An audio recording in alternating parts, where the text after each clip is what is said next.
വിശ്വകർമ്മ മഹാസഭ ചേർത്തല താലൂക്ക് യൂണിയന്റെ ആഭിമുഖ്യത്തിൽ ചേർത്തലയിൽ നടത്തിയ വിശ്വകർമ്മ ദിനാഘോഷത്തിന്റെ ഉദ്ഘാടന കർമ്മം ബഹുമാനപ്പെട്ട കൃഷി വകുപ്പ് മന്ത്രി പി പ്രസാദ് നിർവഹിച്ചു. AKVM-S taluk union president Navapuram Sreekumar അധ്യക്ഷത വഹിച്ചു. Municipal chairperson Shirley Bhargavan Viswakarunyanidhi എന്ന ജീവകാരുണ്യ സംഘടനയുടെ ഉദ്ഘാടനം നടത്തി.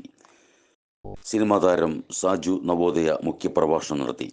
Union secretary P Suresh Kumar, മുൻ സെക്രട്ടറിമാരായ NT Dasappan, MP Ajith Kumar, KVM-S ജില്ലാ പ്രസിഡന്റ് സിന്ധു, മുൻ സെക്രട്ടറി KS പ്രകാശൻ, വയലിനിസ്റ്ററും സംഗീത നാടക അക്കാദമി അവാർഡ് ജേതാവുമായ ബിജു S ആനന്ദ്, സിനിമാ സംഗീത സംവിധായകനും പിന്നണി ഗായകനുമായ പള്ളിപ്പുറം സുനിൽകുമാർ, വാസ്തുശാസ്ത്ര വിദഗ്ധൻ കർമാലയം മോഹനൻ, NP രാജേന്ദ്രൻ, മുൻ സെക്രട്ടറിമാരായ NT Dasappan, MP Ajith Kumar, KVM-S ജില്ലാ പ്രസിഡന്റ് സിന്ധു, മുൻ സെക്രട്ടറി KS പ്രകാശൻ, വയലിനിസ്റ്ററും സിനിമാ സംഗീത സംവിധായകനും പിന്നണി ഗായകനുമായ Pallippuram Sunilkumar, M Venugopal, Muhamma Gokuldas, P Babu, Purushothaman S Vijayan, Prashobhan, Manoj Murali, KR Raghunath, Sabu ആശാരിവള്ളി, Satheesan പള്ളിയിൽ,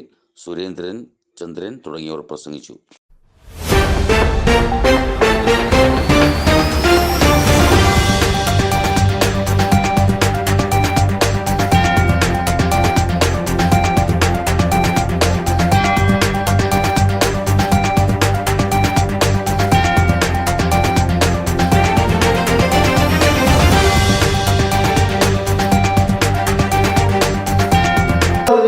വിശ്വകർമ്മ ദിനം നിയന്ത്രിത അവധിയാക്കി വിശ്വകർമ്മർക്ക് ബാധകമാക്കി തന്നിട്ടുണ്ടെങ്കിലും വിശ്വകർമ്മ ദിനം ഭാരതമെമ്പാടും വലിയ ആഘോഷ പരിപാടികളോടെ ആചരിക്കുന്ന സാഹചര്യത്തിൽ പൊതുസമൂഹം തന്നെ വിശ്വകർമ്മത്തിന്റെ പ്രധാനപ്പെട്ട ദിവസമായി വിശ്വകർമ്മ ദിനത്തിനെ കണക്കാക്കുന്ന സാഹചര്യത്തിൽ വിശ്വകർമ്മ ദിനം പൊതു അവധിയായി കിട്ടണം എന്നുള്ള ആവശ്യമാണ് ഈ വർഷത്തെ മുദ്രാവാക്യമായി തന്നെ സംസാരിക്കുന്നത്. ഇന്ന് സെപ്റ്റംബർ 17 വിശ്വകർമ്മ ദിനമായി ഭാരതമെമ്പാടും ആഘോഷിക്കുകയാണ്. പക്ഷേ ഇവിടെ നമ്മുടെ അധ്യക്ഷൻ സൂചിപ്പിച്ചതുപോലെ തന്നെ ഇത്തവണ നമ്മൾ കാര്യമായിട്ട് യാതൊരു ആഘോഷങ്ങളും നടത്തുന്നില്ല എന്നുള്ളതായിട്ടുള്ളൊരു തീരുമാനം എല്ലാ വിഭാഗത്തിലുള്ള ആൾക്കാരെ തിരഞ്ഞെടുത്തിരിക്കുന്ന ഒരു കാര്യമാണ്. കാരണം വയനാട് ദുരന്തവുമായി ബന്ധപ്പെട്ടിട്ട് തന്നെയാണെന്ന് നമുക്ക് എല്ലാവർക്കും അറിയാവുന്ന കാര്യമാണ്. പക്ഷെ എങ്കിലും നമുക്കൊരു കൂട്ടായ്മ ആവശ്യമാണ് എന്നുള്ളത് നമുക്ക് എല്ലാവർക്കും. ആ കൂട്ടായ്മയുടേതായിട്ടുള്ള ഒരു ഭാഗമായിട്ടാണ് ഇന്ന് എല്ലാ സംഘടനകളും ഇതുപോലെ ചെറിയ ചെറിയ പരിപാടികളോടുകൂടി നമ്മുടെ ഓണാഘോഷവും അതുപോലെ തന്നെ അവരവരുടേതായിട്ടുള്ള മറ്റു പല കാര്യങ്ങളും നമ്മൾ ചെയ്തു പോകുന്നത്. തീർച്ചയായിട്ടും അതെല്ലാം നമ്മൾക്ക് മുൻപുണ്ടായിരുന്നതായിട്ടുള്ള കാലഘട്ടത്തിൽ നിന്നും വ്യത്യസ്തമായിട്ട് മുമ്പെന്ന് പറയുമ്പോഴത്തേക്ക് നമുക്കൊരു കൂട്ടായ്മയ്ക്ക് ഇതുപോലെ ഒരു ആഘോഷങ്ങൾ കൂട്ടേണ്ടതായിട്ടുള്ള ആവശ്യമില്ലായിരുന്നു. പക്ഷെ ഇന്ന് കാലങ്ങളെല്ലാം മാറി വന്നപ്പോഴത്തേക്കും ഒരു കൂട്ടായ്മ ഏറ്റവും കൂടുതൽ ഞാൻ കാണുന്ന ഇനങ്ങൾ ഇവരെ കുറെ കലാകാരന്മാരുടെ അതിഗംഭീരമായ സ്കിറ്റുകളൊന്നും അതെന്താണ് ഇവർ വിളിക്കുന്നത് കഴിയുന്ന അവരുടെ കുറെ പരിപാടികളാണ്. നിരവധിയായ ചാനലുകളിൽ അവ നടത്തുന്ന അവരുടെ ഈ കലാപരിപാടി ഹാസ്യത്തിൻ്റെ ഏറ്റവും ഗംഭീരമായ താരങ്ങളെ നമുക്ക് മനസ്സ് നിറഞ്ഞ് ചിരിക്കാനുള്ള വിഭവങ്ങളെ മലയാളം എത്തിക്കുന്നു എന്നുള്ളതിൻ്റെ പ്രത്യേകതയാണ്. ചിരിപ്പിക്കാൻ കഴിയുക എന്നുള്ളൊരു അസാമാന്യമായ സിദ്ധിവിശേഷമാണ്. അപ്പോൾ ആ സിദ്ധിവിശേഷമാണ് സാജു ചിലപ്പോൾ നേരത്തെ വന്നതായിരിക്കും. സാജു ഇടയ്ക്കിടയ്ക്കിങ്ങനെ വാച്ചിൽ നോക്കുന്നുണ്ടായിരുന്നു. സമയത്തിൻ്റെ പ്രശ്നങ്ങൾക്കാണ് ഞാനൊരു പ്രസംഗത്തിന് നിർത്തുന്ന വിശിഷ്ട അതിഥിക്ക് കേരളത്തിലെത്തി അതിഥിക്ക് വലിയ പ്രയാസവും ചിലപ്പോൾ പറയുകയാണെങ്കിൽ അപ്പോൾ വന്നത് എല്ലാവരും പ്രസംഗിക്കുമ്പോൾ നമുക്ക് സമയമില്ലായിരുന്നു.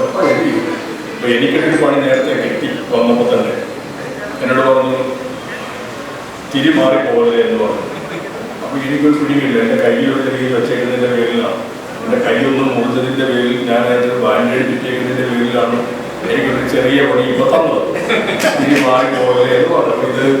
അപ്പോൾ അതുകൊണ്ട് ഒരുപാട് ചിരിയുടെ തിരികൾക്ക് തീ കൊടുക്കാൻ സാജു ഇവിടെയുണ്ട് എന്നുള്ളത് കൊണ്ട് എൻ്റെ ഏറ്റവും പ്രിയപ്പെട്ട താരങ്ങൾക്ക് വരുന്ന ആളുകളെല്ലാം അപ്പോൾ അതിങ്ങനെ എന്നോട് ചേർന്ന് പറയും വണ്ടിക്കകത്ത് ഇങ്ങനെ കേൾക്കുമ്പോൾ അവരുടെ ശ്രദ്ധയ്ക്ക് പ്രശ്നം ഉണ്ടാകുന്നത് നമ്മൾ ഡ്രൈവറൊക്കെ ഇരിക്കും വണ്ടി കൊടുത്തിട്ട് പോകുന്നത്. ഇതിനകത്ത് ചെറിയ സ്ക്രീൻ സംഭവം വെച്ചിട്ടുണ്ട് അവർ കാണുമ്പോൾ. അതുകൊണ്ട് എനിക്ക് അവരൊക്കെ സംശയമാണ് ഈ അഭിനയത്തിൻ്റെ കാര്യത്തിൽ ഈ ചിരിപ്പിക്കുക എന്ന് പറഞ്ഞ വല്ലാത്ത കഴിവാണ്. അത് നിങ്ങൾ ഒരു കാര്യം അവതരിപ്പിക്കുമ്പോൾ ഞാനൊക്കെ ഗംഭീരമായി പറയാതെ കഴിയില്ല. പക്ഷെ എന്നാലും അത് കേട്ടാൽ അല്ലെങ്കിൽ ഇവരുടെ അഭിനയം കണ്ടാൽ നമ്മൾ ചിരിക്കണം. ചിരിച്ചില്ലെങ്കിൽ ആ നടൻ അല്ലെങ്കിൽ നടി അവിടെ പരാജയപ്പെട്ടു പോവുകയാണ്. പക്ഷെ സാജുവിനെ കാണുമ്പോൾ തന്നെ നമ്മൾ ചിരിക്കുന്നത് സാജു നേരത്തെ അവതരിപ്പിച്ച കഥാപാത്രങ്ങൾ നമ്മുടെ മനസ്സിലുണ്ട് എന്നതുകൊണ്ടാണ്. പലരും ഷാജി എന്നാണ് വിളിക്കുന്നത്, ബാക്കിയുള്ള ഭാവമൊക്കെ അപ്പൊ ഏതാണ്ട് ആ പേര് അതാണെന്ന് തന്നെ ആൾക്കാർക്ക് ധരിച്ചു പോയ ഒന്നാണ്. പിന്നെ സാജു നവോദയ എന്നാണ് പേരെപ്പോഴും ഇങ്ങനെ അടിക്കുമ്പോഴാണ് പലരും കരുതുന്നില്ല. പതിനാണ്ട് വിശദാംശങ്ങളിലേക്ക് കടക്കുന്നില്ല. വിശ്വകർമ്മ ദിനമാണ് ഇന്ന്.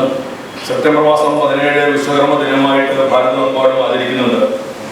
ഒരുപാട് ദൈവങ്ങൾ നമ്മുടെ മുമ്പിലുണ്ട്. 33 കോടി ദൈവങ്ങളെ കുറിച്ച് പുരാണങ്ങൾ അല്ലെങ്കിൽ നമ്മുടെ ഭാരതീയ പാരമ്പര്യത്തിൽ പൈതൃകത്തിൽ പറയുമ്പോൾ ആരാണ് തുടക്കക്കാരൻ എന്നത് എപ്പോഴുണ്ടാവുന്ന ഏറ്റവും പ്രധാനപ്പെട്ട ഒരു ചോദ്യമാണ്. ആരാണ് തുടങ്ങിയത് എന്നുള്ളത്. ഏതിലാണ് നമ്മുടെ ഇതെല്ലാം തുടങ്ങിയത് എന്ന് ചോദിക്കുമ്പോൾ ആ തുടക്കത്തിൽ ഒരു കാരണം ഉണ്ടാവണമല്ലോ, ഒരു തുടക്കം വേണമല്ലോ എവിടെയും എന്ത് കാര്യത്തിലും. അപ്പൊ എന്താണ് തുടക്കം? ഭൂമി ഉണ്ടാവുന്നതിന് മുമ്പ്, ജലം ഉണ്ടാവുന്നതിന് മുമ്പ്, വായു ഉണ്ടാവുന്നതിന് മുമ്പ്, സൂര്യനും ചന്ദ്രനും എല്ലാം ഉണ്ടാവുന്നതിന് മുമ്പ് സർവസൂര്യ നിരാലംബം സ്വയം ഭൂ വിശ്വകർമ്മന എന്നാണ് പറയുന്നത്. എല്ലാം ഒന്നുമില്ലാതിരുന്ന അവസരത്തിൽ, ആകാശവും ഭൂമിയും സൂര്യനും ചന്ദ്രനും നക്ഷത്രങ്ങളും ഒന്നുമില്ലാതിരുന്ന അവസരത്തിൽ, വെള്ളവും ഒന്നും ഇല്ലാതിരുന്ന അവസരത്തിൽ സ്വയം ഭൂവായി ഒരു ദേവനുണ്ടായി. ആ ദേവന്റെ പേരാണ് വിശ്വകർമാവ് എന്നുള്ളതാണ് ഏറ്റവും